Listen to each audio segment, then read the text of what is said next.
Salut les investisseurs, dans cette vidéo, on va analyser le groupe Nike, ou Nike en anglais. Abonnez-vous à la chaîne si ce n'est pas déjà fait. On commence tout de suite avec le cours de l'action Nike. Donc, on voit que ça décroche pas mal depuis la publication des résultats. On va voir si c'est le moment de s'intéresser à cette action.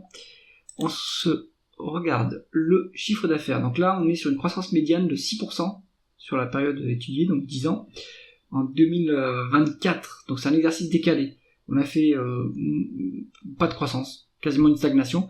Les derniers résultats, je les ai pas analysés en détail, mais ils me semblaient mauvais. On avait une décroissance à nouveau.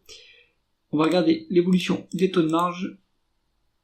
On est sur des taux de marge qui sont relativement élevés, un taux de marge brut à 44%. On est proche de la médiane.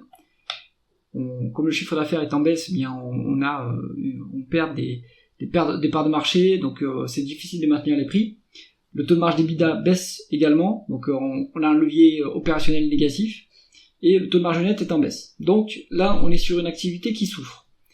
On voit que sur la période, cela dit, on est quand même sur une stabilité plutôt, mais là dernièrement, c'est plutôt mauvais. On va continuer l'analyse avec la conversion des bénéfices nets en free cash flow. Les free cash flow sont plus bas que les bénéfices nets. Pourquoi ? Est-ce qu'on a une variation du BFR qui est défavorable ? On a 3 milliards 260 millions de variations défavorables. Est-ce qu'on a une dépense en capital accrue par rapport aux dépréciations et amortissements ? Oui. Donc ça également, ça pèse sur les free cash flow. Et est-ce qu'on a des other non-cash items qui augmenteraient les free cash flow ?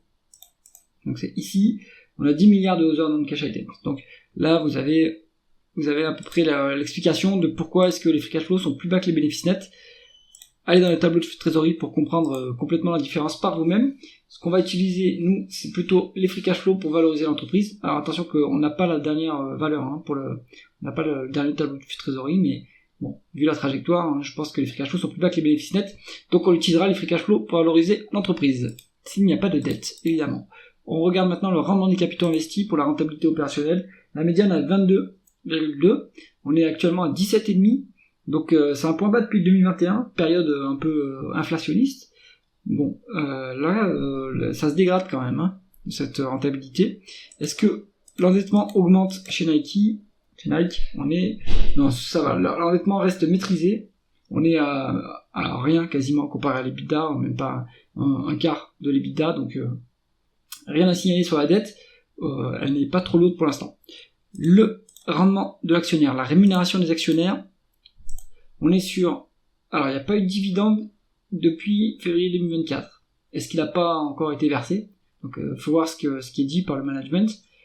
Le management, en tout cas, un dividende à 121 millions, c'est largement payable, mais j'ai l'impression qu'ils l'ont suspendu, en fait, le dividende, vu que là, 121 millions, c'est quasiment rien.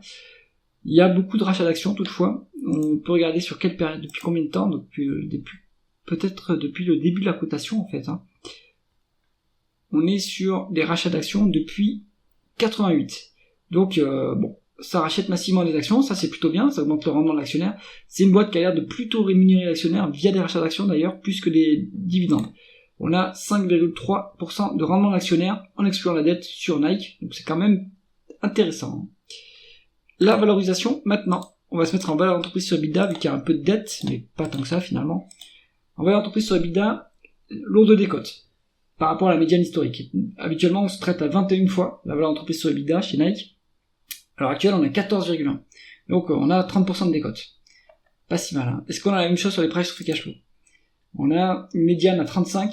Actuellement, on se paye à 19. Donc c'est encore plus criant la décote ici. Conclusion, dossier Nike. Ça baisse, ouais. Mais c'est le genre de dossier qui se paye très cher quand tout va bien, et qui baisse rapidement en termes de multiples quand tout va mal. Là, il y a une bonne décote. Donc, après, moi, je vous incite pas à attraper un couteau qui tombe. Donc, moi, je ne donne que mon avis. À vous de faire vos propres recherches et de lire les rapports financiers. Mais, avec un rendement de l'actionnaire à 5%, et une décote aussi importante sur les multiples historiques, il faudrait qu'il y ait une reprise du cycle pour que le cours remonte. Donc, là, c'est un dossier qui se met en watchlist à surveiller, et faites vos propres recherches si vous êtes intéressé par ce genre d'action. C'est pas un conseil d'investissement, évidemment.